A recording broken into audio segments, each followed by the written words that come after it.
Good morning. The title of the devotional this morning is Disclaimers and Celebrators. It's nice to have you here. Those are the words I normally used in greeting people following the morning worship. The words may have varied a little from time to time, but the phrase almost always began with an it.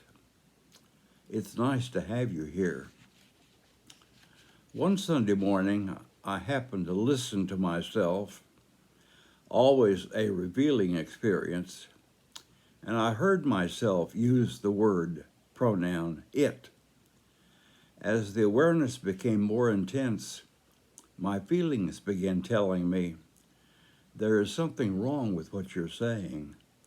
I began listening to myself and others, especially as the word pronoun it was used. Some important questions and interesting answers began rolling around in my head. It's nice to have you here. What or who did the it stand for?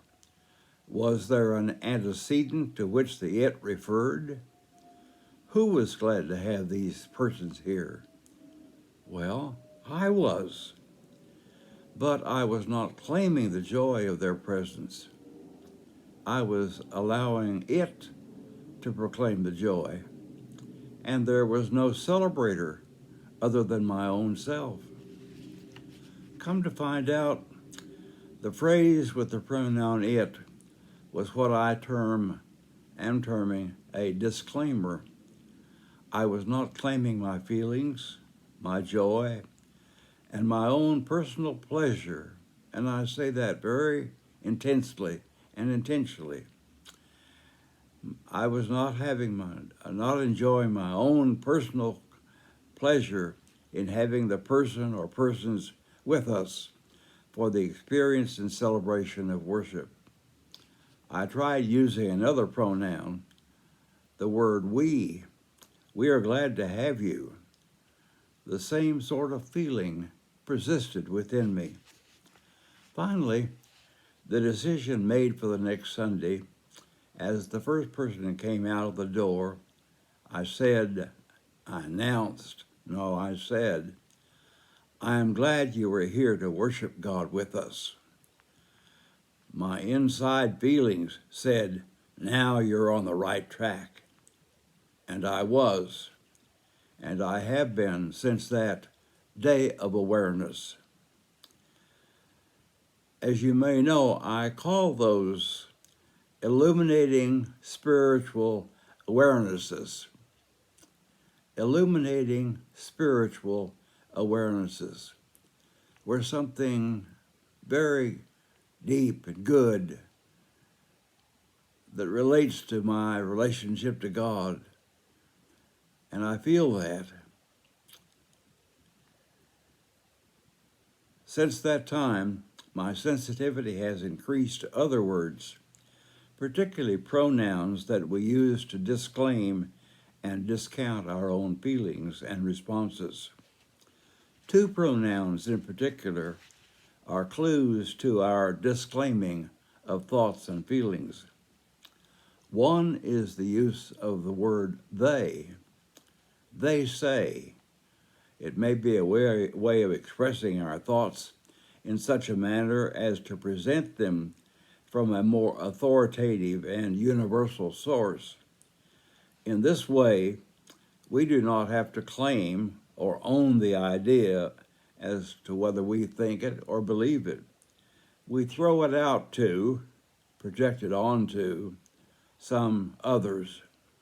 If the idea is rejected or somebody disagrees with it, then the presenter is not being rejected or disagreed with.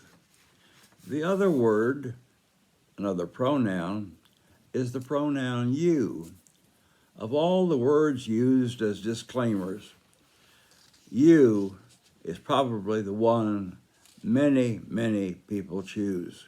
Quite often, in an introductory sort of offhand, we'll say, you know, Yes, we do that, don't we? You know, well, it's not that I know, or they know, or we know. You know. It's a toss off, a disclaimer. I've thought of thousands of similar phrases that are disclaimers of personal feeling and thought. In each instance, the person is really saying, I feel like, but the feeling is just disclaimed for oneself and projected out there in some void. You feel like the whole world is against you. You feel like no one understands. You feel like no one is listening to you.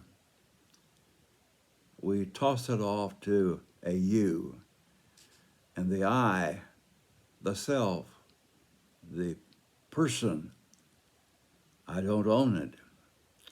Claiming joy, claiming feelings, owning love, anger, fear, caring, sorrow, and personal celebration. I do believe that this is God's intention for us. Each of us, according to God's plan of creation, was put together to think and feel and be for our own self. I invite you to claim your joys, announce your loves, say them in such a way that you do claim them for yourself and that you don't toss them off as if someone else were thinking or feeling for you. Feel your own thrill for living. Do it today and every day that you are privileged to share life, live life, and share it with others. Give this day your joy and celebration.